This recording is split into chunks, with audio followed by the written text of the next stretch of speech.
Haleluya. Luar biasa hari ini nuansanya hampir semua hitam. Ya, tapi itu cuma nuansa. Ya, percaya saja.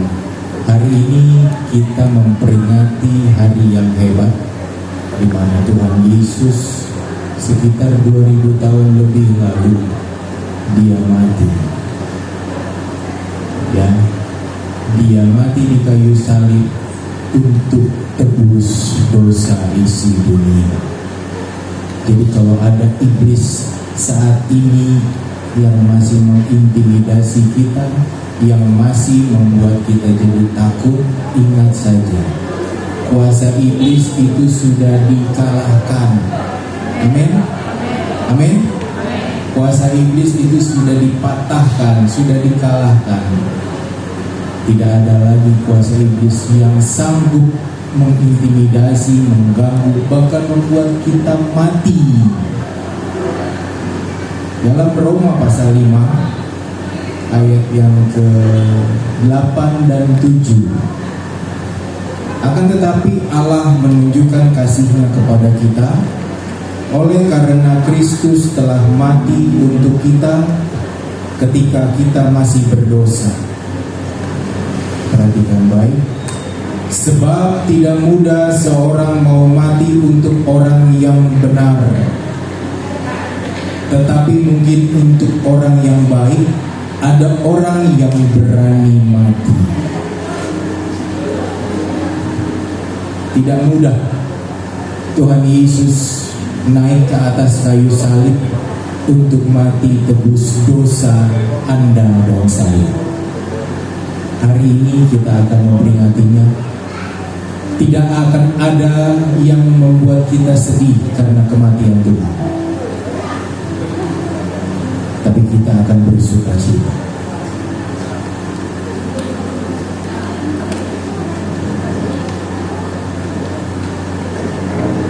Kita akan memperhatikan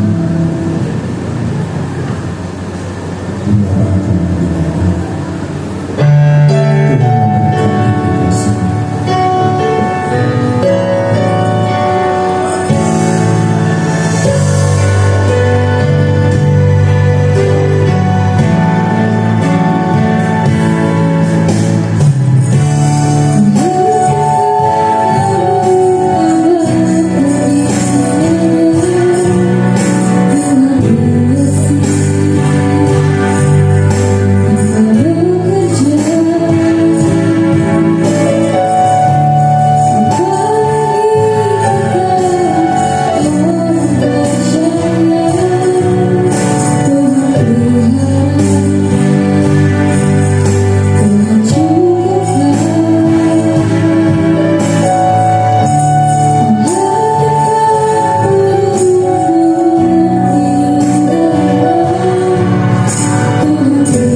Tuhan, bukan kebiasaan setiap 7 April kita hanya mau menikmati yang namanya Jumat Agung, Good Friday, ya. Tapi hari ini buka hati kita, buka pikiran kita. Segala perkara dapat Tuhan tanggung bersama dengan Engkau yang memberi kekuatan kepada. Hari ini jangan pulang sama seperti kita datang. Pulang dengan rasa puas, pulang dengan rasa cukup, karena waktu kita berdoa Tuhan dengar, waktu kita menangis Tuhan tahu, bahkan waktu kita bersyukur Tuhan memberkati. Saya undang kita semua bangkit berdiri, kita nyanyikan lagu ini kembali. Perhatikanlah bunga bakung di ladang.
Oleh sebab itu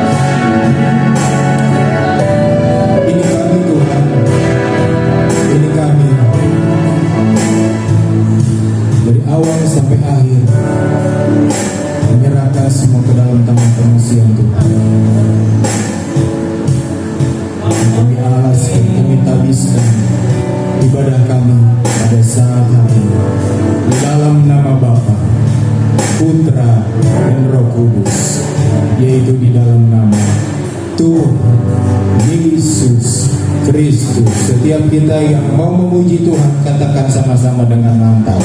Amin. Puji Tuhan. Tetap berdiri, keluar dari kursimu. Selamat pagi, selamat Paskah, selamat datang.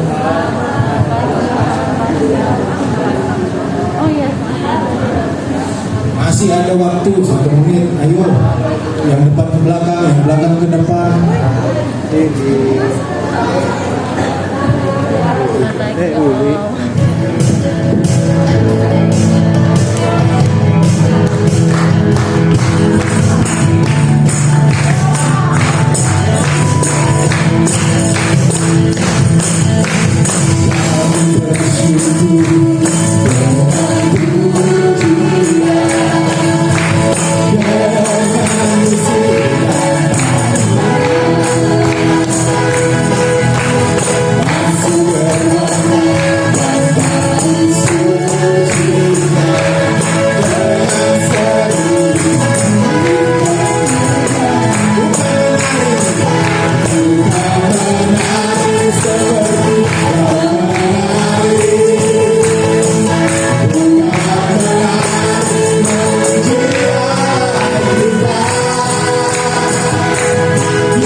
Ada lagu baru, ada yang menganggapnya ini udah lagu lama.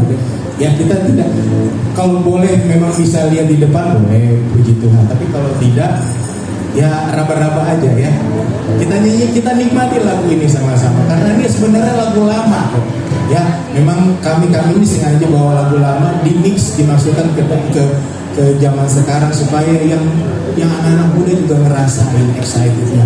Dulu, sekarang, bahkan selama-lamanya waktu kita memuji Tuhan itu tidak ada beda karena Tuhan Yesus yang kita puji. Amin. Lanjut, kami bersyukur.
hati kita memuji Tuhan, memuliakan nama Tuhan.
Puji Tuhan, silakan duduk.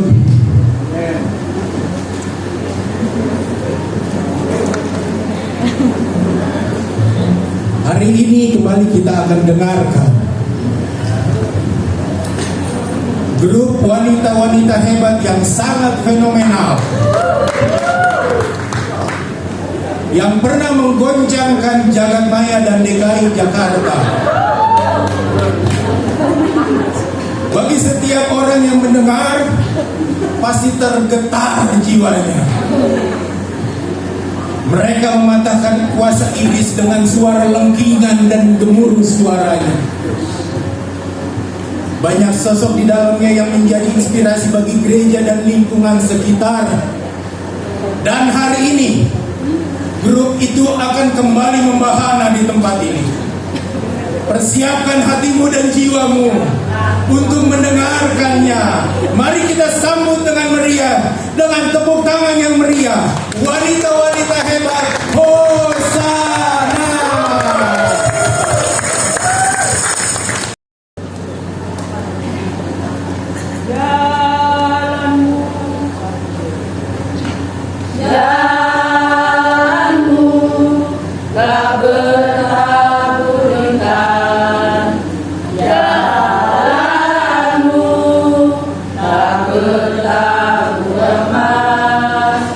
Jalan derita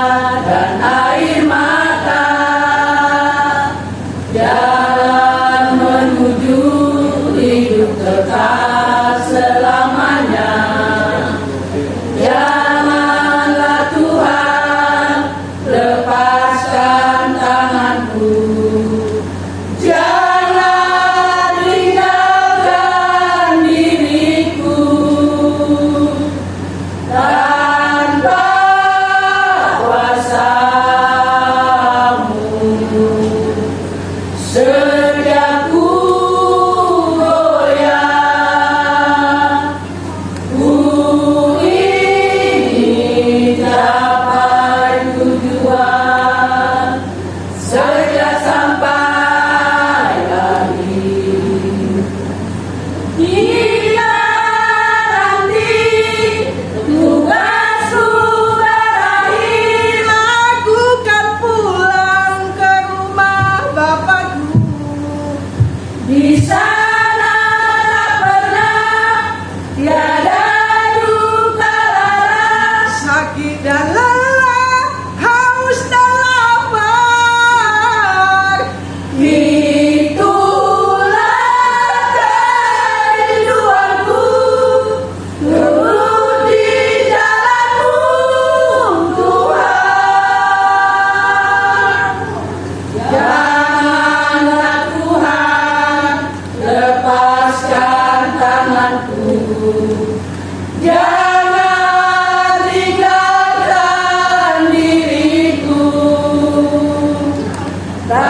surga.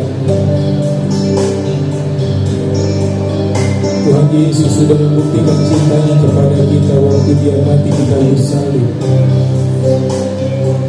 Tapi hari ini di akhir dari lagu ini menyatakan,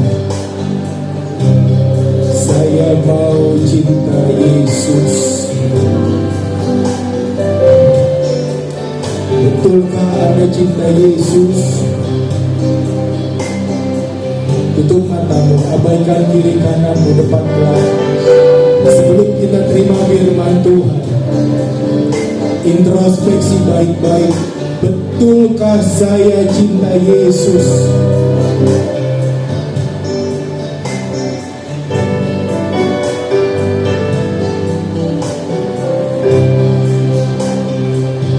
Waktu Yesus jadi 100% manusia, dia mau masuk ke dalam penyiksaan dan dia mau naik ke kayu salib. Dia pernah berkata, Bapa, seandainya boleh, lalukan cawan ini dariku.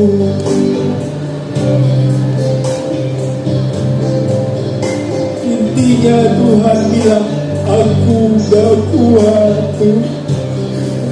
aku gak sanggup. Aku cinta isi dunia tapi aku gak sanggup.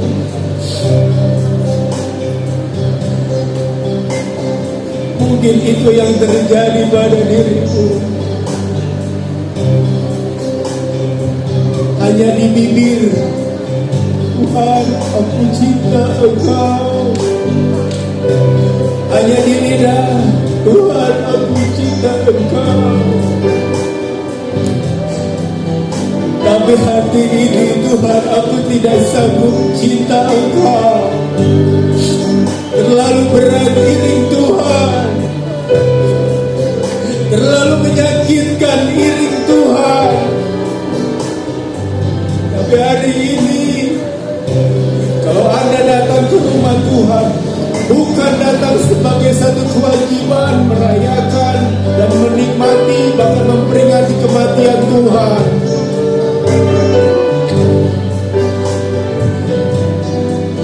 Satukan dirimu dengan dirinya. Hari ini Tuhan berperkara dengan engkau, bukan dengan keluargamu, bukan dengan kakakmu, bukan dengan orang tuamu, bukan dengan siapapun, tapi dengan engkau secara pribadi. Oleh sebab itu, jangan biarkan momen-momen ini lalu. Tidak akan pernah ada lagi momen seperti ini kembali.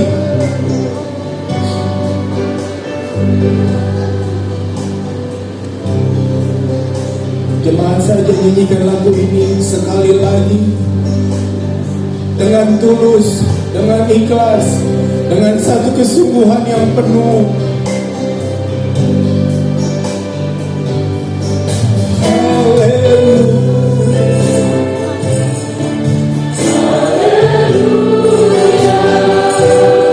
Dengar umat-umatmu Tuhan,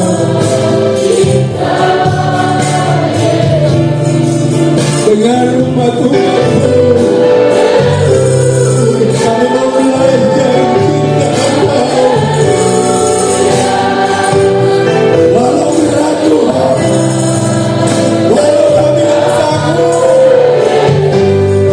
Haleluya.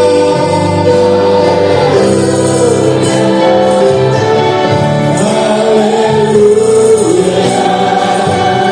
Saya cinta Yesus. Haleluya. Haleluya.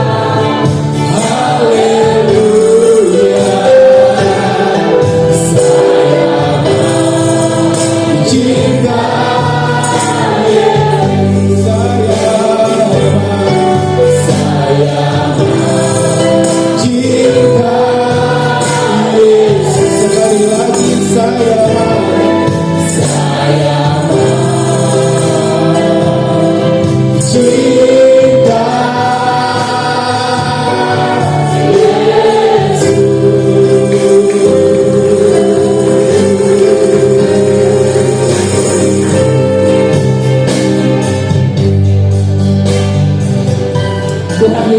kami datang kepadamu mengucap syukur dan terima kasih Tuhan. Karena dengan kasih-Mu Tuhan, Engkau rela mati di kayu salib untuk menebus setiap dosa kami. Engkau mengangkat setiap kami Tuhan dari lumpur dosa, dan kami dijadikan anak-Mu. Terima kasih Tuhan, terima kasih. Dalam ujian kami, sayang mau cinta Yesus, boleh kami lakukan setiap hari dalam kehidupan kami Tuhan. Kami boleh nyatakan di dalam perbuatan kami Tuhan. Dan Engkau kiranya menguatkan kami. Roh Kudus menolong kami untuk kami selalu cinta Yesus. Terima kasih Tuhan. Saat ini kami mau diperlengkapi dengan kebenaran firman-Mu. Tuhan urapi hamba-Mu, Tuhan urapi jemaat-Mu, Tuhan urapi kami semua. Kuduskan ruangan ini, kuduskan hati kami Tuhan, kuduskan pikiran kami Tuhan, sehingga firman Tuhan masuk dan hidup menghidupi kami Tuhan setiap hari. Terima kasih Bapa di surga. Kalau ada kuasa yang ingin mengacaukan fokus kami mau tolak patahkan kekuatannya di dalam nama Tuhan Yesus Kristus. Biarlah hanya Roh Kudus yang beracara di tengah-tengah kami, dan Roh Kudus dipermuliakan, Yesus dipermuliakan, Bapa dipermuliakan. Terima kasih Tuhan Yesus. Di dalam nama Tuhan Yesus Kristus kami mau sambut kebenaran firman Tuhan dengan penuh sukacita. Haleluya. Amin. Amin. Puji Tuhan, silakan duduk. Waktu selanjutnya. Saudara lihat di depan sini ada tulisan, kita baca bersama, 2, 3. Yesus disalib untuk dosa manusia. Saya akan mulai dengan saya. Yesus disalib karena dosa saya. Ya, saudara ikut juga, duduk saudara, saya ucapkan sendiri. 2, 3. Yesus disalib karena dosa saya. Terus lagi, Yesus disalib untuk dosa Anda. Anda tunjuk di samping kiri kanan. Yesus disalib untuk dosa Anda.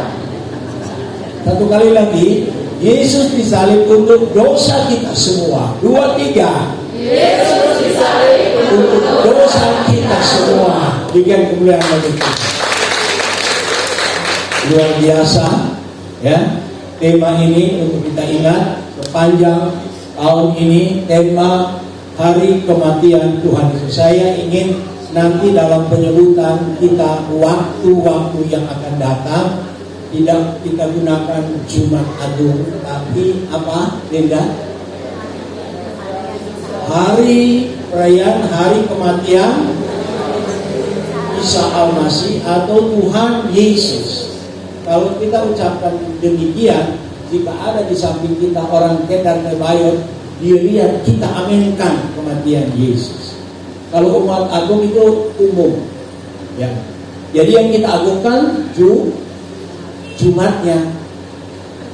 Jadi agak rem dan stop, kita ganti. Setiap kali kalau saudara ada Paskah, merayakan, memperingati hari kematian Yesus. Ya, dan ketika kita ucapkan itu, Yesus dimuliakan. Kalau kita ucapkan Jumat Agung, hari Jumat yang dimuliakan. Ya, puji Tuhan saudara, ini adalah hari memperingati kematian dari Tuhan Yesus. Ini adalah satu hal yang luar biasa. Seluruh dunia menyatakan menghormati kematian dari Yesus. Seluruh dunia sekarang. Dan saya bersyukur saudara datang di hari ini dengan antusias untuk memperingati hari kematian dari Yesus. Benar, hari Natal baik, tapi lebih baik lagi hari kematian Yesus. Ya, karena orang lahir banyak, semua orang lahir. Tapi untuk mati di salib hanya satu-satunya. Siapa namanya? Yesus. Hanya dia. Orang lahir banyak. Waktu itu di Bethlehem banyak anak-anak yang lahir semasa Tuhan Yesus. Ya, bahkan mereka pada usia 2 tahun mereka dicari Herodes dan dibunuh. Ya, Yesus lolos. Tetapi kematian Yesus ini adalah sesuatu yang tidak gampang. Karena dia adalah seorang pemilik sorga, ya, pemilik sorga. Saat ini saudara sedang dikagetkan dengan pembantaian karena keserakahan mau rampas harta orang, ya, dia pancing, kasih uang sama saya akan gandakan dalam 1-2 bulan, ya, kamu kasih 100 juta, saya akan kasih 500 juta. Di mana ada ceritanya? Cuman si Mbah ini, Mbah Tohari, selamat Tohari namanya. Ini ada di orang. Ya, ada nggak kehilangan orang di sini? Tolong kasih tahu. Karena saya diminta polisi, kalau ada yang kehilangan nggak tahu kemana, tolong kasih tahu. Ya, nggak ada kan?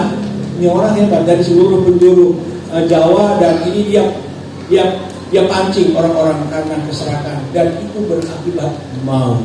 Sekali lagi, maut tapi tidak punya arti, kematian yang tidak punya arti. Tapi kematian Yesus sangat berarti, sangat punya kegunaan, sangat punya manfaat untuk manusia. Itu sebabnya tema hari kematian kita yang merayakan hari kematian Yesus, yaitu Yesus disalib untuk dosa manusia. Nah, saudara yang kasih, mari kita akan buka Alkitab kita dan kita akan baca bersama-sama di dalam Markus 15 ayat 33 sampai 37. Markus, ya. Ya.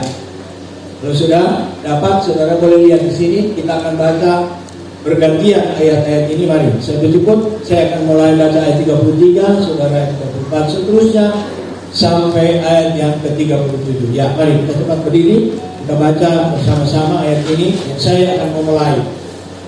Markus pasal 15 ayat 13. Ya, dengan suara yang jelas. Saudara baca dengan suara yang jelas. Ya, demikian firman Tuhan. Yesus mati, itu perikop. Pada jam 12, kegelapan meliputi seluruh daerah itu dan berlangsung sampai jam 3.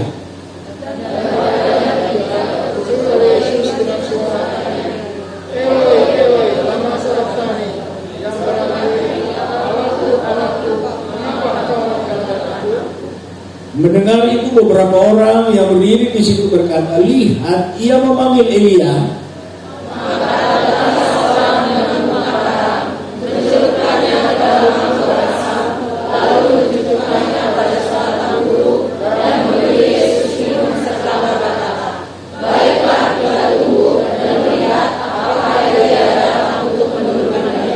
Sama-sama kita baca ayat 37, 2, 3.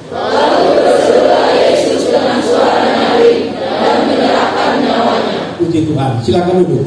Saudara, ini adalah cerita sekolah minggu. Setiap pasca cerita ini, ketika hari kematian Yesus, cerita ini akan muncul. Bagaimana guru sekolah minggu menceritakan kematian daripada Tuhan Yesus. Saudara yang kekasih, bagaimana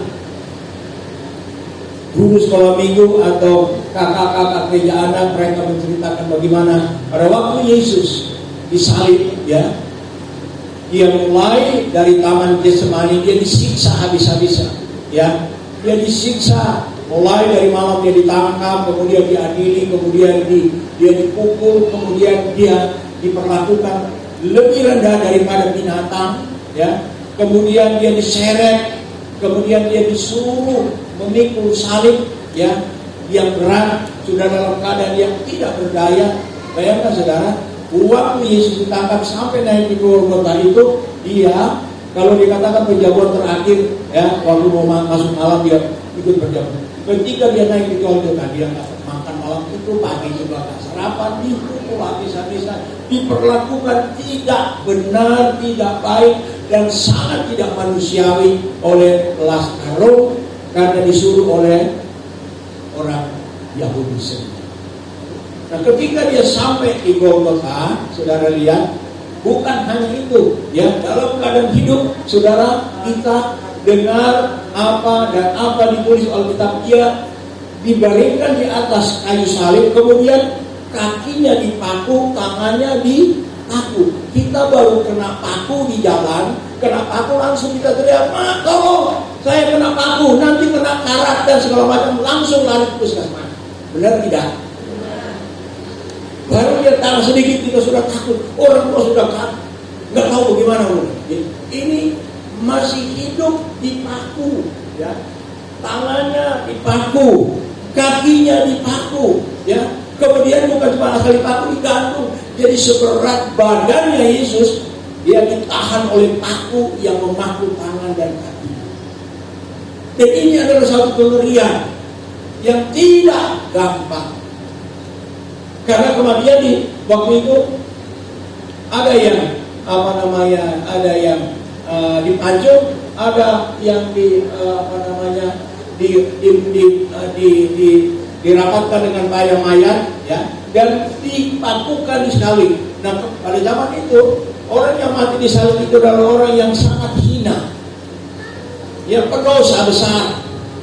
Sama dengan kalau saudara lihat tadi ada salib di samping, dua salib yang utama ini ada salib. Ini penjahat-penjahat yang disalib ini. Ini adalah satu gambaran bagaimana Yesus diperlakukan sebagai orang yang sangat berdosa. Bahkan ketika dia diadili, dia ada ketemu Yesus Barabas yang membuat kejahatan yang luar biasa sehingga dia ditahan di penjara. Tetapi ketika ketua pengadilan Pilatus itu dia katakan, mana yang kamu mau bebaskan, Yesus atau Yesus Barabas? Mereka bilang Yesus Barabas, yang penjahat itu yang dikeluarkan. Yang namanya Yesus yang mengatakan anak Allah, dia harus disalib. Sekarang mau ditanya apa dosanya, sedangkan Pilatus tidak mendapatkan dosa sedikit pun, tidak didapat. Ya, sedikit pun dia tidak didapati berbuat dosa. Tetapi kita melihat dia mengalami satu siksaan, satu penderitaan yang luar biasa, ya, sebagai seorang yang mempunyai kerajaan sorga, yang punya bumi, yang punya langit, punya kekayaan. Saudara, Presiden RI ada undang-undang yang saat ini sedang diperdebatkan di DPR atau di masyarakat. Jangan sekali-kali menghujat presiden. Ya, pimpinan DPR tidak boleh dihujat. Dihujat, tangkap, masuk penjara. Baru dihujat. Sekarang. Banyak yang sudah masuk didoroskan ke bui karena menghujat presiden. Undang-undang. Yesus yang punya semuanya, jangankan dihujat, dia perlakukan dengan tidak adil. Apa yang dia alami itu di luar batas kemanusiaan. Nah, kita melihat ketika Yesus disalib, ya, pada jam 12 Alkitab menulis bumi atau lingkungan di sekitar Bukit Golgota itu gelap. Tidak dicatat apakah di sekitar Golgota atau di seluruh dunia.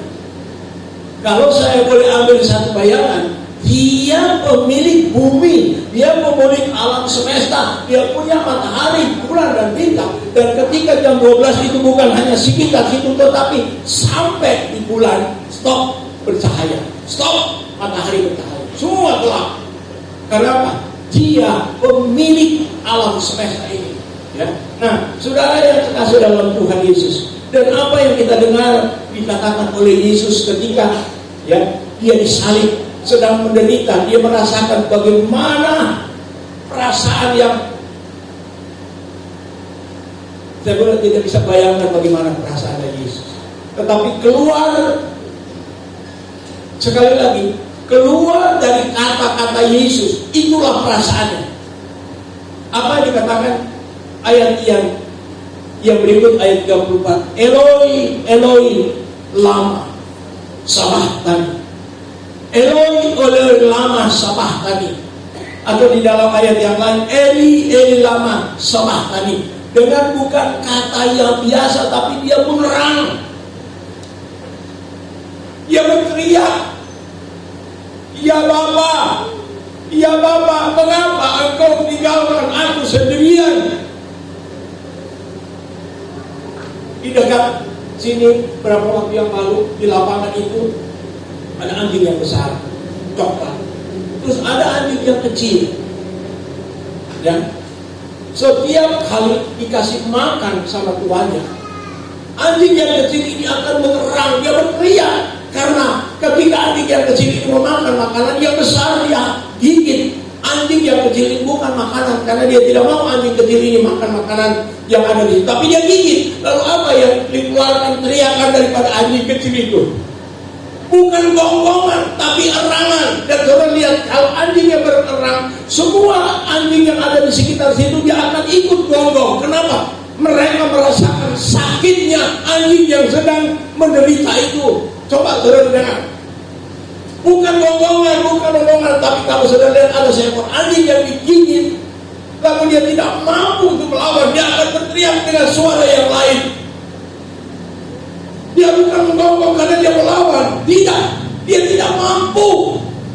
Saya ambil gambaran seekor anjing saja, saudara. Itulah teriakan Yesus di kayu salib.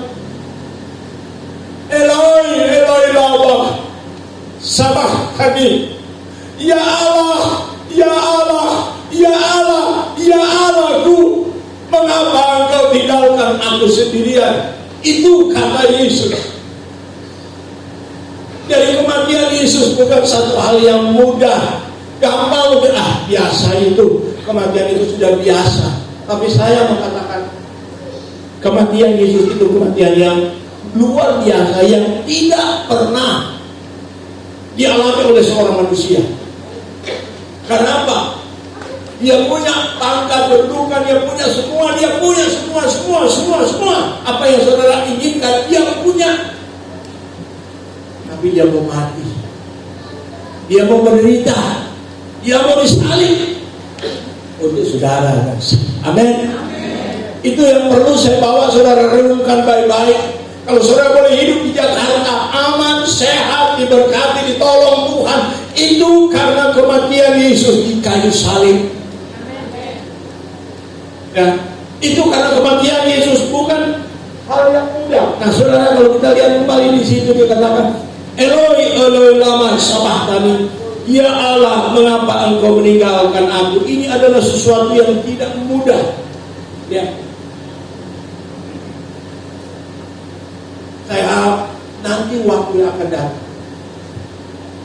bukan hanya waktu Natal kita memberikan selamat Natal pada seorang, kasih hadiah atau gift, tapi saya himbau jemaat yang ada. Insya Allah kalau Tuhan masih kehendaki, kita masih hidup tahun yang akan datang, Paskah seperti ini, saudara saling menguatkan, memberikan support, berikan saudara ayat yang saudara dapat dari Alkitab yang ini cocok dengan kirim. Karena sekarang sudah punya teknologi modern, nggak usah bawa. Hadiah Paskah saya buat Anda, ini ayat yang jelas. Jadi kita robah tradisi yang seolah-olah ini perkabungan, tidak ada. Kalau Natal semua orang, ada hadiah Natal, hadiah Paskah nggak pernah saya tahu. Tapi Tuhan ingatkan saya, beritahu jemaat, langsung saya. Ya. Sebenarnya tidak ada ayat saya mau kasih hadiah, tapi sudah lama. Tapi saya ingatkan, bukan telur Paskahnya, tapi ayat yang ada di situ yang akan mengingatkan jemaat Yesus mati. Itu telur Paskah itu sebenarnya nggak ada dalam Alkitab. Itu cuma cerita anak-anak sekolah minggu membuat satu pembinaan yang ada mengingatkan. Nah sekarang saya memberikan satu himbauan, ya, Paskah seperti itu, saudara kirim ayat, dan ayat itu lebih daripada emas.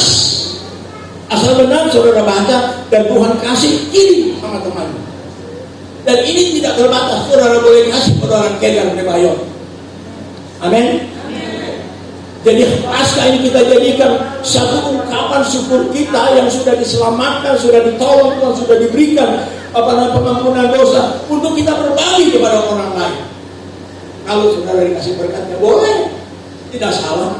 Ini hadiah Paskah, ini kado Paskah. Kita robah kebiasaan yang cuma hari Natal yang ada kadonya, hari Natal yang ada ucapannya, tapi hari kematian sepertinya ditutup. Itu adalah hal yang biasa. Ya, kematian Yesus itu hal yang luar biasa, saudara. Karena dari situ pengampunan dosa manusia terjadi. Ya, Saya tidak merendahkan Natal, tidak. Tetapi eksistensi atau kapasitas pasca, kalau di luar, di negara-negara Kristen, hari pasca lebih mereka hormati daripada hari Natal. Tapi di Indonesia hari Natal yang paling dihormati. Dari bulan November, Desember, Januari, Februari, Maret masih ada hari Natal. Kita nanti sesudah merayakan hari kematian pasca stop. Tapi saya harap 1 bulan dari sekarang kita ingat, pasca itu untuk saya, pasca itu keluarga saya, pasca itu untuk membuat saya masuk surga, pasca itu membuat saya hidup kekal. Amin saudara. Jadi kita rubah kebiasaan yang biasa hari kematian. Saya anggap ya, waktu Yesus naik ke surga itu adalah bonus kematian Yesus. Tapi yang utama adalah hari kematian itu. Sebabnya saya rubah istilah yang seringkali kita bilang Jumat Agung, stop, katakan hari kematian Yesus Kristus. Ketika kita beritahu hari kematian Yesus Kristus, orang Kedar Nebayot, orang Hindu Buddha yang ada di sana, oh dia orang Kristen, akui kematian Tuhannya. Ya, saya katakan bukan Tuhan kita yang mati, akui kematian Yesus yang mereka sembah. Sekali lagi, yang mati itu bukan Yesus sebagai Tuhan, tapi dia sebagai manusia. Ya. Nah, saudara yang kasih dalam Tuhan, kita lihat berikutnya. Ya, di dalam ayat 33 ini kita melihat alam berduka atas kematian Yesus. Alam berduka, saudara. Tidak salah kalau saudara datang ke baju hitam, bukti saudara berduka. Tidak salah. Sangat relevan. Kita berduka. Kita merasa berhutang kepada Yesus yang mati untuk dosa saya. Karena banyak manusia itu dalam dunia dia nggak pernah, sudahlah, memang sudah begitu, sudah takdir kok Yesus mau mati. Ngapain lagi memperingati? Ada orang Kristen yang seperti ini, yang sangat tidak menghargai kematian Yesus dan hidup terus dalam dosa, hidup dalam perbuatan yang najis. Dia beranggap udah nanti kalau itu Tuhan Yesus akan mati lagi 1 kali buat saya. Tidak, saudara, Yesus hanya 1 kali mati dosa. Itu sebabnya hargai. Ketika ada dosa yang menggoda kita, lalu pikiran kita, kata-kata kita, perbuatan kita, saudara pakai nama itu. Dalam nama Yesus, hei setan, pergi kau dari otak saya. Otak najis, otak kotor, otak yang segala macam yang membuat Yesus tersakiti, saya tolak dalam nama Yesus. Saudara punya kemampuan. Karena banyak kali kalau kita hidup, ya dan lemah, saya masih manusia, terima saja itu godaan.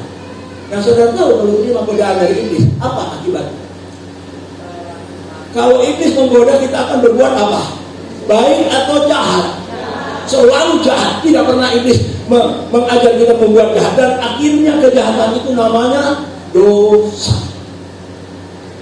Upah dosa adalah maut. Tapi Yesus datang untuk mengambil alih upah dosa itu maut. Dia bawa di kayu salib, dia lakukan di sana. Ya.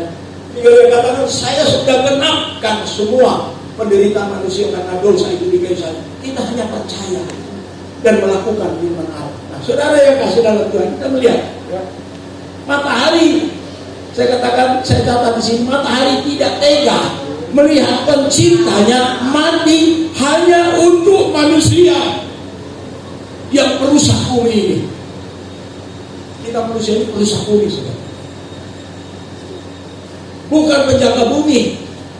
Jakarta adalah kota nomor 2 atau 3 terpopulasi udaranya. Siapa yang melakukan itu? Manusia. Sekarang gubernur Wahyu bukan. Karena apa? Polusi di Jakarta sangat menyakitkan dan merusak kesehatan manusia. Yang buat itu siapa? Manusia. Asap rokok, asap knalpot, asap pabrik, asap segala macam. Siapa yang merusak? Manusia. Alam aja sedih melihat. Kita dapat tinggali planet bumi ini karena diberikan gratis oleh Tuhan, tapi seringkali kita tidak jaga. Apalagi manusia sebagai perusak bumi, ya dia merusak udara, dia merusak darat. Kebanjiran terjadi karena apa? Kita membabat pohon tidak pernah nanam lagi, dan akhirnya air dari hulu, dari pegunungan yang turun hujan lebat sana, tidak ada yang menyerap lagi, langsung turun masuk di sungai, langsung lepas terus masuk ke dataran rendah. Termasuk saudara dan saya ada di Jakarta, kita hidup di dalam banjir. Itu karena ulah siapa? Manusia, bukan Tuhan. Dia kasih alam yang bagus, yang indah, tapi kita tidak tahu menggunakan apa yang Dia berikan. Termasuk tubuh kita, kita tidak tahu menggunakan tubuh ini. Tuhan sudah kasih baik, sehat ini dan itu, masih mau ke alkohol lah, mau ke psikotropika, mau ke rokok lah, mau ke seks bebas. Ini kelakuan manusia yang akan menghancurkan dirinya dan menghancurkan alam yang Tuhan kasih. Apalagi sudah, ya, laut, pencemaran. Sudah lihat banyak ikan yang mati. Apa akibat? Karena pencemaran sampah. Manusia yang rusak. Padahal dia perlu makan ikan. Tiba-tiba ada ikan, dia mau napas, ya, lumba-lumba. Hidungnya kesemut dengan apa? Plastik. Dia nggak bisa napas, saudara. Kalau coba saudara, kalau mulut saudara diputar plastik dengan kesukaan dengan plastik, bisa napas nggak? Nggak bisa. Inilah kita manusia. Udara berubah sekarang, iklim berubah karena manusia tidak memindahkan tanaman. Nah, itu sebabnya saudara saya simbol saudara. Anugerah Tuhan, buktinya di sekitar ini saya yang tanam. Saya bersyukur Tuhan kasih saya sesuatu yang saya mau bagi kepada lingkungan. Ya, pohon-pohon ini saya tanam, bukan lurah, bukan. Saya minta orang lurah datang tanam, karena saya beli bibitnya, saya bawa di sini dan sampai di kompleks Pelindungan saya tanam ribuan. Karena saya nggak bawa, nanti kalau saya nggak ada, anak cucu saya jangan hidup dalam kegersangan. Ada pohon, karena pohon ini berguna untuk pernafasan kita. Nah, saudara, saya pengalaman di sini. Ini saat ini dunia ini akan tenggelam karena panas akibat tidak ada penghijauan lagi, air ditutup, es ditutup, mulai mencair. Dan diperhitungkan dalam waktu 50 tahun permukaan laut akan naik 5 sampai 10 meter. Saudara bayangkan kalau saudara masih ada di Jakarta, ada di mana saudara? Air akan naik, air laut itu lebih tinggi dari bendungan ini. Saudara mau lari kemana? Itu perbuatan manusia, saudara dan saya. Yang hanya enak, orang tebang, dia jual, habis itu dia foya-foya, ya. Dia nggak perhatikan bagaimana alam itu yang harus dijaga. Karena saya tahu Tuhan Yesus kasih alam, kasih tubuh kita, kasih semua supaya kita jaga, kita rawat. Amin, saudara. Jangan kita abaikan, ya, terutama tubuh kita. Karena Tuhan katakan tubuh ini adalah rumah Roh Kudus. Nah, kita lihat lebih jauh. Ayat 34, ya. Saudara lihat. Nah, ayat 34 yang kita sudah baca tadi, bagaimana Yesus berteriak, Eloi Eloi lama sabachthani, ya. Nah, ayat 35 sampai 36. 35 sampai 36, saudara munculkan saat itu. Mendengar itu beberapa orang yang berdiri di situ berkata, lihat, ia memanggil Elia. Maka datanglah seorang dengan bunga karang mencelupkannya ke dalam anggur asam, lalu mencucuknya ke dalam sebatang bulu dan memberi Yesus minum, serta berkata, baiklah, kita tunggu dan melihat apakah Elia datang untuk menurunkan dia. Nah, saudara yang kekasih dalam Tuhan, ketika dia berteriak Eloi Eloi lama atau Eli Eli lama, prajurit tentara yang sedang menjaga di atas kayu salib menyalibkan Yesus dan 3 orang, ada 2 orang yang ada di sampingnya. Mereka berpikir Yesus memanggil Elia, padahal bukan. Yesus lagi berteriak seorang diri, tidak ada yang memperhatikan dia. Murid-muridnya tinggalkan dia. Orang-orang yang dekat dengan Yesus yang makan gratis, yang semut, tinggalkan dia. Seorang diri di kayu salib, saudara. Disebabkan kalau saudara datang untuk merenung dalam menerima perjamuan Tuhan, renung baik-baik bagaimana penderitaan Yesus, saudara. Kita hanya terima dan kita yakini kita mendapat berkat melalui perjuangan. Tapi waktu Yesus alami itu tidak gampang dan tidak ada kata-kata seorang Yesus untuk dia mengucapkan bagaimana siksanya. Tapi nanti kita lihat ada gambaran di dalam Yesaya bagaimana dia alami itu. Ya. Nah, saudara yang kasih dalam Tuhan, ya, anggur asam diberikan kepada Yesus, apa artinya? Kalau saya mempelajari dan saya merenungkan, ternyata anggur asam biasanya orang kalau kasih minum seorang anggur yang manis, anggur yang baik, ini anggur asam artinya anggur sudah basi. Ya. Kalau saudara lihat kuah, kalau manis enak, tapi coba didiamkan dia seminggu 2 minggu, berasa apa rasanya kuah itu? Berasa apa? Asam, cuka namanya. Inilah yang diterima oleh Yesus. Untuk apa sebenarnya? Saya berpikir apa ada pengertian lain, tapi saya dapat artinya. Artinya ketika Yesus berada di kayu salib, dia diberi minum anggur asam, ya.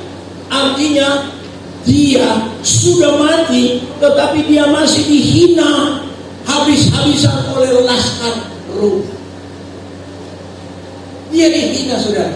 Jadi kalau saudara dihina, kecil amat kalau saudara masih lawan orang yang menghina saudara karena orang Kristen. Hina.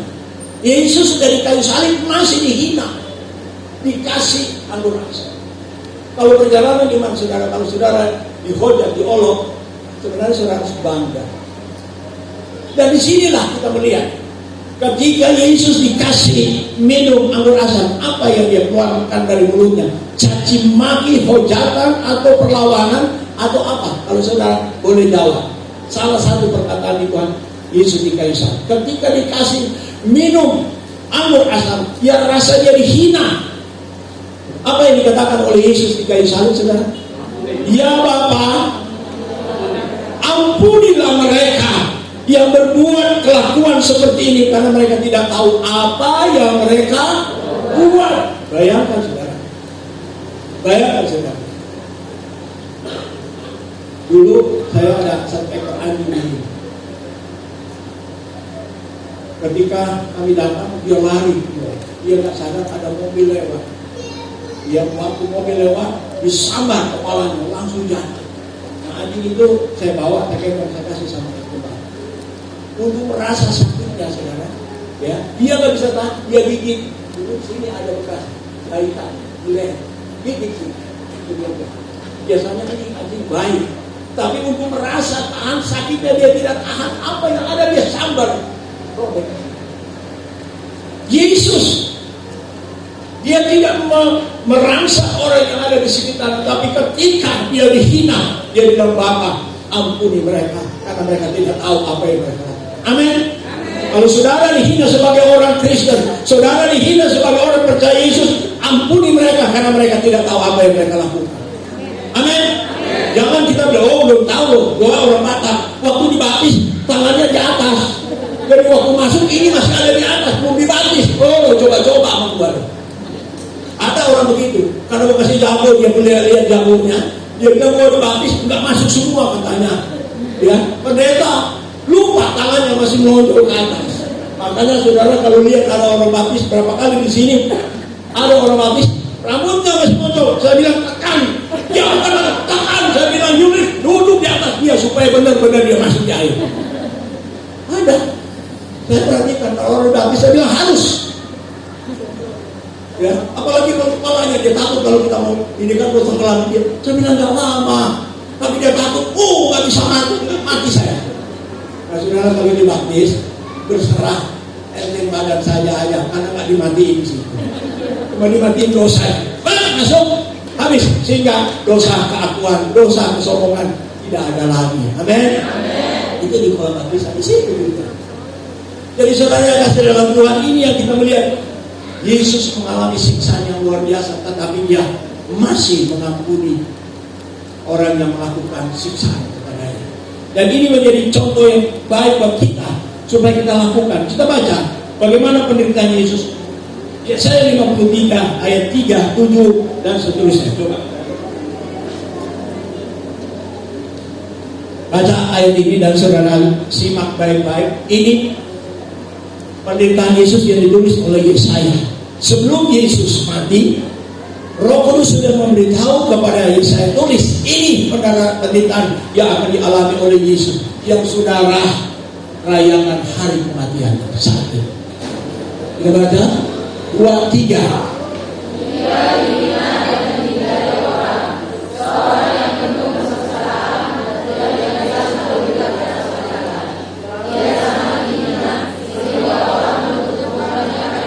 Saudara, dia dihina. Itu yang saya bilang tadi. Dihina, ya, diolok sudah, ditempeleng sudah, diludahi, ditendang sudah, dipukul sudah, masih ditambah lagi hinaan. Jadi kalau saudara dihina sebagai orang Kristen, bersyukur sebelum Anda dihina, Yesus sudah dihina lebih dahulu. Supaya jangan, lu belum tahu, nanti belakangan buat cari. Tetapi sesungguhnya penyakit kita lah yang ditanggungnya, dan kesengsaraan kita yang,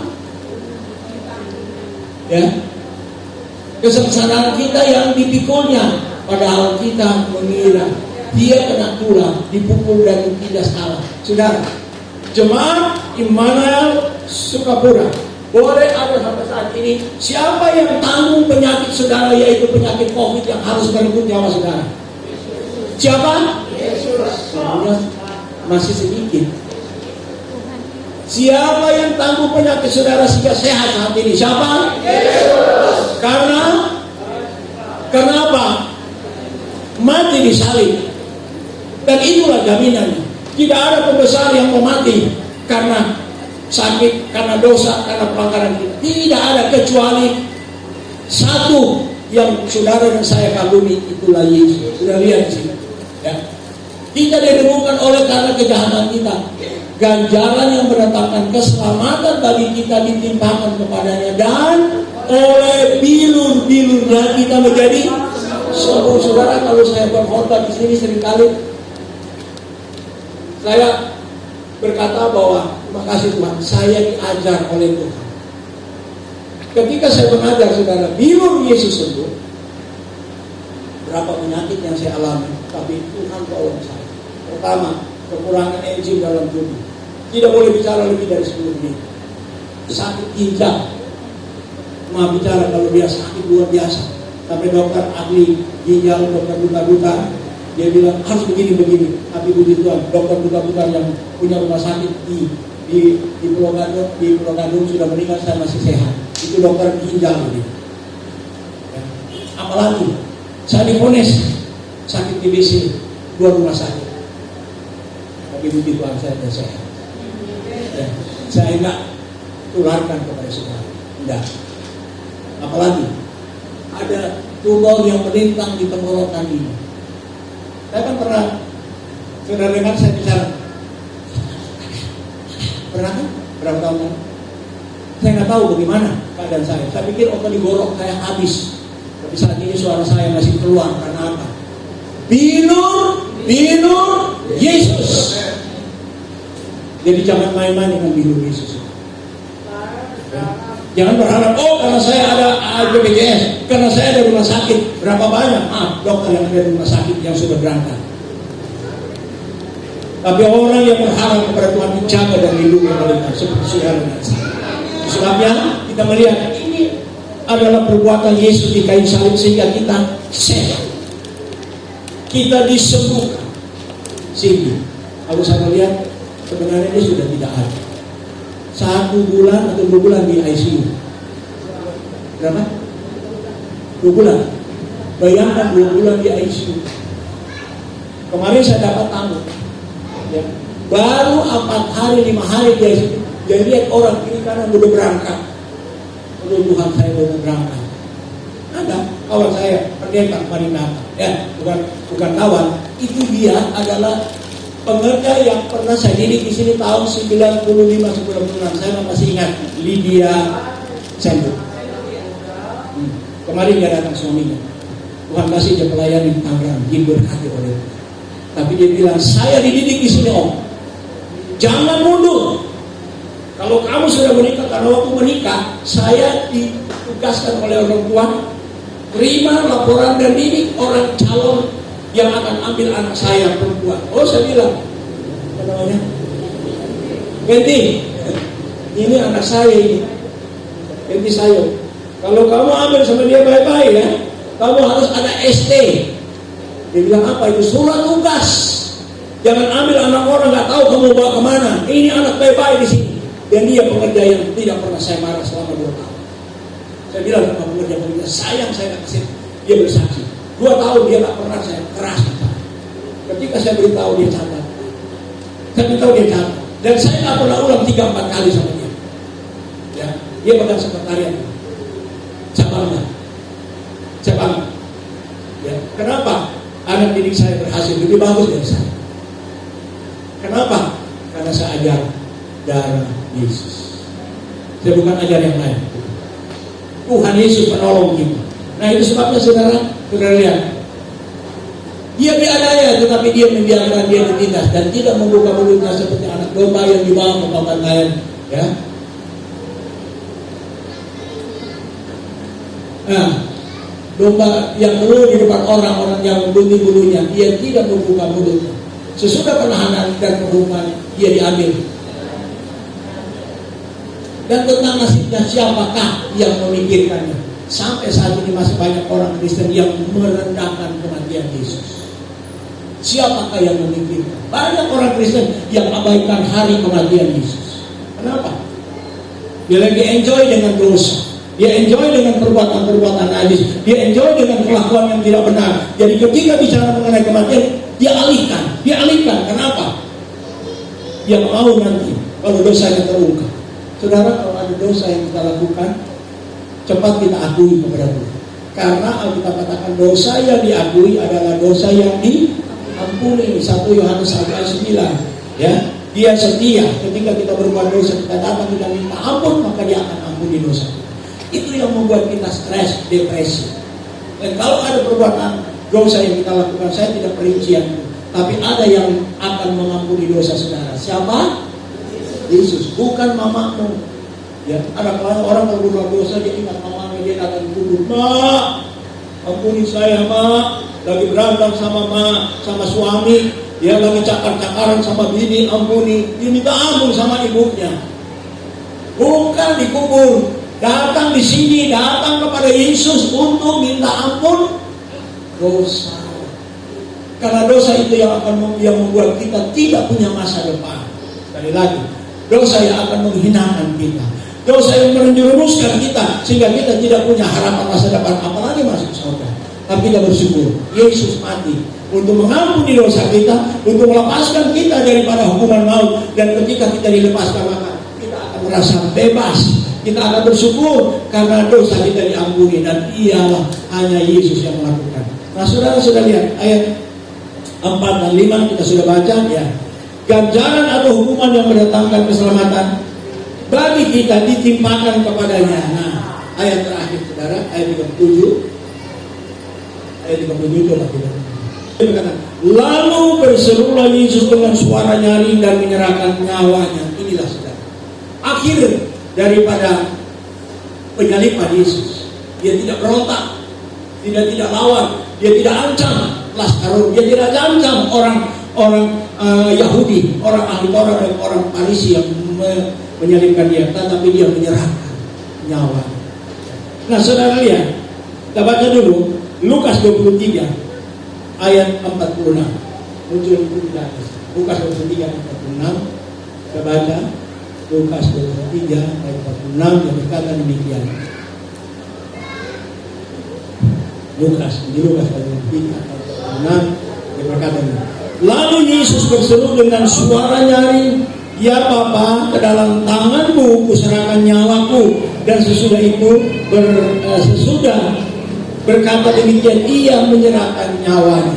Dan kalau kita baca Yohanes pasal 19 ayat 30, bagaimana situasi keberadaan Yesus di kayu salib yang dicatat oleh kitab Matius, Markus, Lukas, dan Injil Yohanes. Di sana ditulis Yohanes pasal 19 ayat yang ke-30.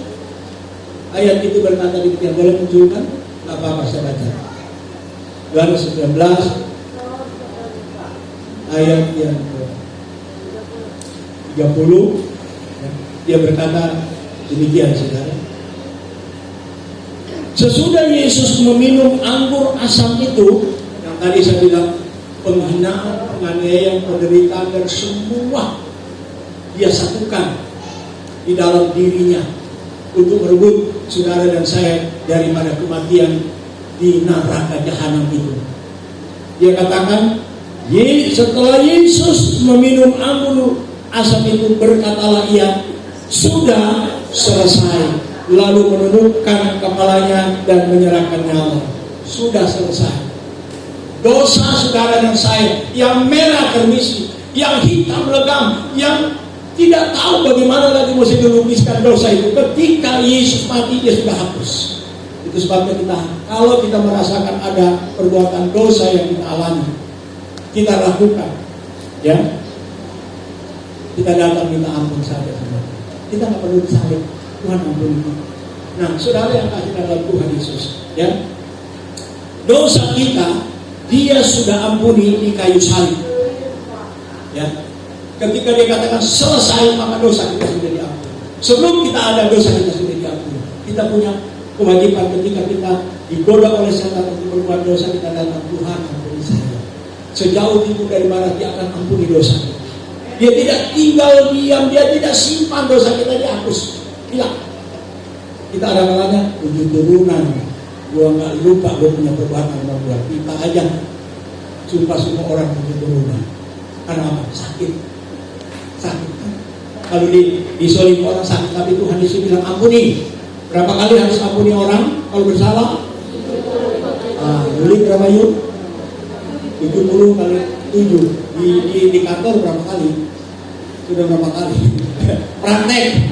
Besok kalau ada zolimi, Yuli, saya baru diajar kemarin, saya mesti ampuni ya orang yang hina saya, yang hianati saya, yang zolimi saya, yang ini sakit, nah saya 70 kali, ada menulis, karena besok bapak akan datang di kantor. Sudah ada jawabannya, jangan menggerutu, jangan wah, belum tahu orang mana, dan cari itu di luar. Ya. Begitulah, karena itu ada. Kalau firman Tuhan datang, dia mendahului dan kamu akan benar. Kamu sudah benar, ya. Nah, saudara yang kasih dalam Tuhan, pada zaman dahulu ada 2 bersaudara kembar, ya, yang dilahirkan, ya, dalam sebuah keluarga. Yang kembaran yang tua atau kakak, dia adalah seorang yang dengar-dengaran kepada orang tua, aktif beribadah, mau belajar, mau membaca, ya, mau memperhatikan orang, mau melakukan hal-hal yang positif.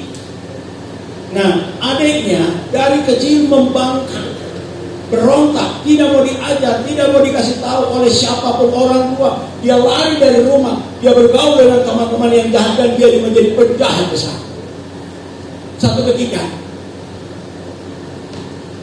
penjahat besar ini karena dia melakukan perbuatan yang luar biasa, membunuh orang, merampok, memperkosa dan segala macam, dia ditangkap oleh penegak hukum, lalu dia dibawa ke pengadilan. Ketika di pengadilan, yang menjadi hakim adalah abangnya sendiri.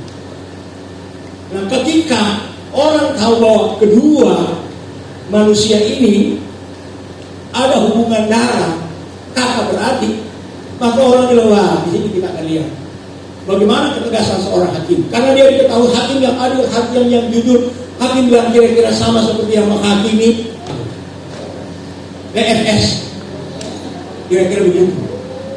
Nah, sekarang karena perbuatan penjahat ini, dia harus ambil ketegasan untuk memberi hukuman. Hukumannya apa? Hukuman mati digantung. Nah, ketika hukuman yang mati digantung, ya, penjahat ini dia dijebloskan ke dalam sel atau penjara. Tunggu waktu untuk digantung dalam penjara. Ya, saudara kalau sudah kasih tahu orang mau mati besok, lusa, enak gak? Enjoy gak? Bisa nyanyi-nyanyi. Haleluya. Sedangkan dosanya begitu besar, dia tahu saya akan masuk neraka. Ya, dalam kekalutan, dalam keadaan yang sangat stres, tiba-tiba malam itu ada yang buka pintu sel. Ketika dia buka, masuk apinya, dia beritahu, "Dek, saya sangat mengasihimu, saya sangat mencintaimu, tapi saya tidak bisa bela perbuatanmu. Sekarang buka pakaianmu, ambil pakaian saya, kamu pakai cepat. Habis itu kamu lari keluar, karena hanya beberapa menit saja penjaga akan ganti lagi." Ada ini dia ganti pakaian dengan pakaian hakim, kakaknya dia pakai pakaian penjahat, dia masuk dalam penjara, dan adanya lari. Ya, setelah pagi dia naik di atas sebuah bukit, adiknya lihat dari kejauhan di tiang gantungan ada seorang yang mati karena digantung berbuat dosa. Siapa sebenarnya? Kakaknya sendiri. Yang sebenarnya harus digantung mati disalib adalah saudara dan saya, tapi karena Yesus mengasihi, dia gantikan saudara di kayu salib. Dia harus mati karena dosamu. Itu sebabnya jangan kita main-main dengan hidup ini, saudara. Hidup ini adalah anugerah dan kemurahan Tuhan. Melalui kematian ini supaya kita diingatkan, tidak ada orang yang mau mati karena dosa dan pelanggaran manusia kecuali Yesus. Dan kalau kita baca, ada sebuah ayat yang kita lihat di dalam 2 Korintus 5 ayat 12. Dia berkata di sana, "Dan dia yang tidak mengenal dosa telah dibuatnya menjadi dosa karena kita, supaya dalam dia kita dibenarkan oleh Allah." Kita semua sudah dibenarkan oleh Allah. Bukan kita orang benar karena kita hebat, bukan kita orang berdosa, semua termasuk saya. Tapi saat ini karena kematian Yesus kita dibenarkan. Dan kalau kita mati saat ini kita pasti masuk surga. Amin. Karena apa? Yesus yang tebus dosa kita. Kalau kita sudah tahu apa yang Yesus lakukan, jaga hatimu, jaga pikiranmu, jaga kelakuannya. Jangan kita segampang-gampang itu berbuat dosa. Karena ketika kita berbuat dosa, yang disakiti bukan kita, tapi yang disakiti adalah Tuhan Yesus. Tuhan Yesus kiranya memberkati kita. Menyanyikan Yesus baik, baik buat saya.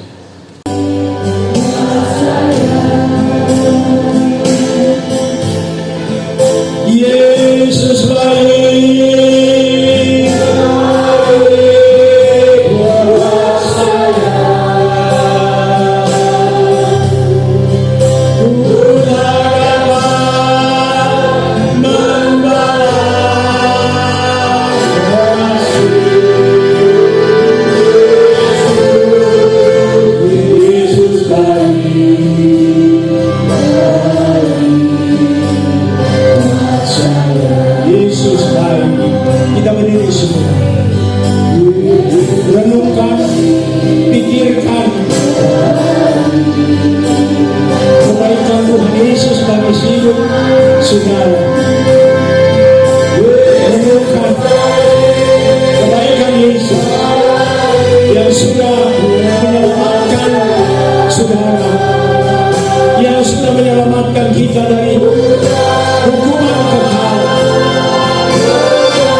Mungkin ada masalah, ada persoalan, ada hal yang tidak baik, tidak benar, atau dosa yang saudara lakukan, tidak ada orang yang tahu, hanya saudara dengan Tuhan.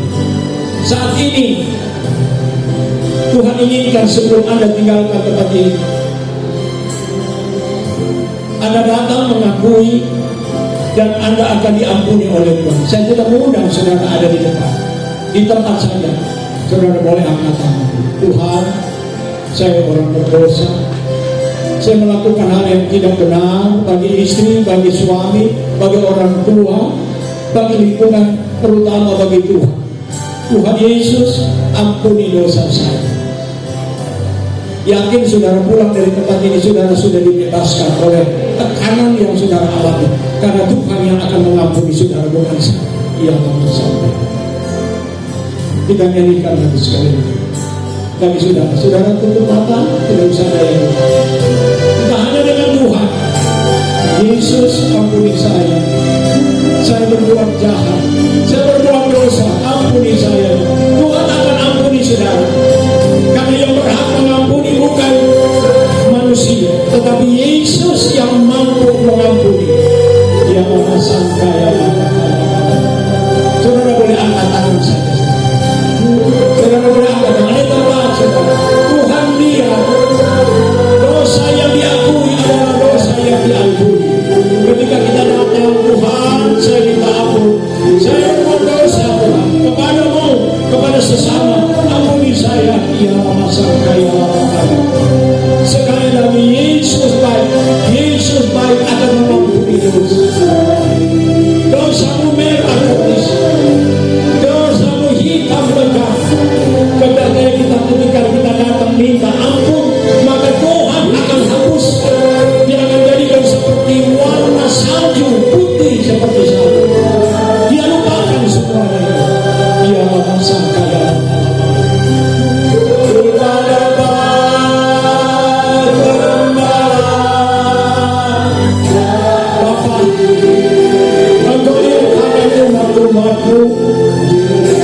mereka diangkat, mereka mengatakan kepadamu, aku orang berdosa. Pikiran, kata-kata, perbuatan saya menyakiti sesama, menyakiti keluarga, menyakiti suami, menyakiti istri, menyakiti anak, terutama menyakiti Tuhan. Saya datang kepadamu Tuhan dengan kerendahan hati. Saya mohon belas kasihan-Mu. Saya mohon pertolongan-Mu supaya saya tidak tinggal di dalam keadaan yang tertekan seperti ini lagi. Ya Allah, Bapa, tolong umat-Mu ini Tuhan. Engkau lihat mereka sudah datang, mereka telah mengangkat tangan mereka. Mereka mengakui bahwa ada perbuatan dosa yang mereka lakukan. Saat ini kami mohon belas kasihan-Mu Yesus.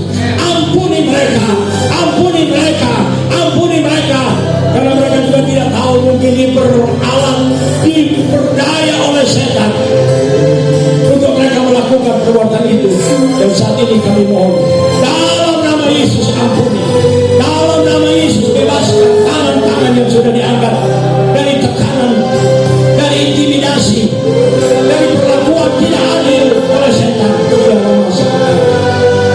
Dalam nama Yesus, ampuni mereka Yesus.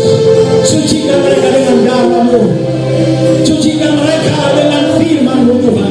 Dalam nama Yesus, mujizat Allah akan terjadi dalam hidup mereka. Mereka akan pulang dengan bebas, mereka akan pulang dengan sukacita, mereka akan pulang dengan damai sejahtera, karena Tuhan sudah menyelesaikan dosa mereka. Terima kasih Bapa, terima kasih Yesus. Kami sudah terima pengampunan daripada-Mu, pengampunan juga dari Bapa Sorga. Dalam nama Tuhan Yesus Kristus, haleluya, amin. Kita berikan kemuliaan bagi Tuhan. Bagi Tuhan, saudara pulang dengan lega karena Tuhan sudah mengampuni dosa. Kita akan akhiri ibadah memperingati kematian Tuhan Yesus. Seperti yang dibilang, Dia tidak mati, Dia akan bangkit, Dia sudah bangkit, Dia ada di surga, bahkan dia mungkin juga ada di sini. Dia ada di sini. Ya. Kita akan rayakan pada hari ini yang akan datang juga. Kiranya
Bapak Sorga, kami mengucap syukur. Umat-umatmu menghargai, menghormati.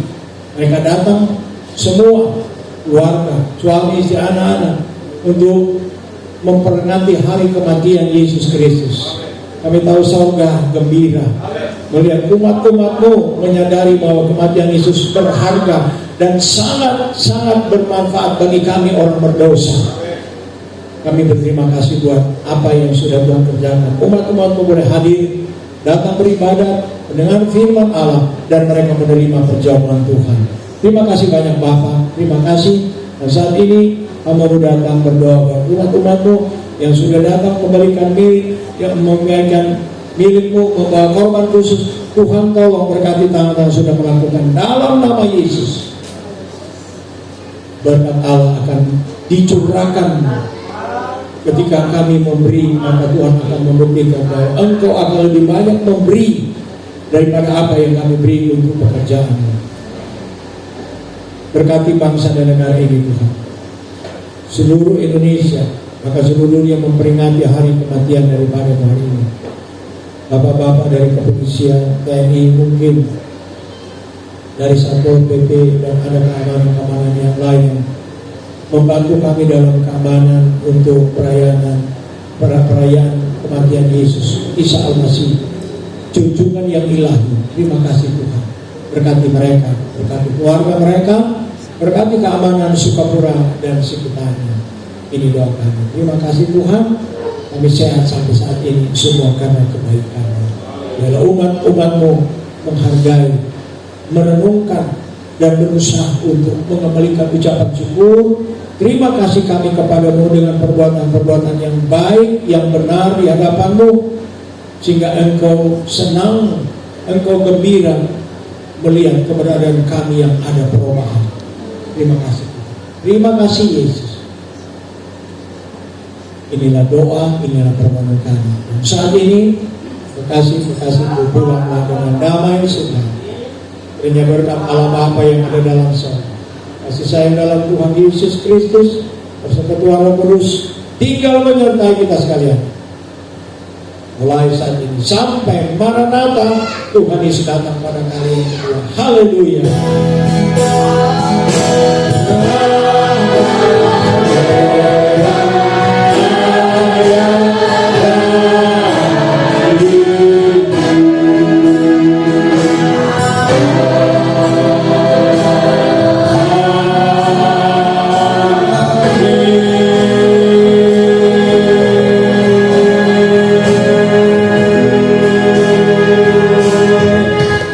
Selamat merayakan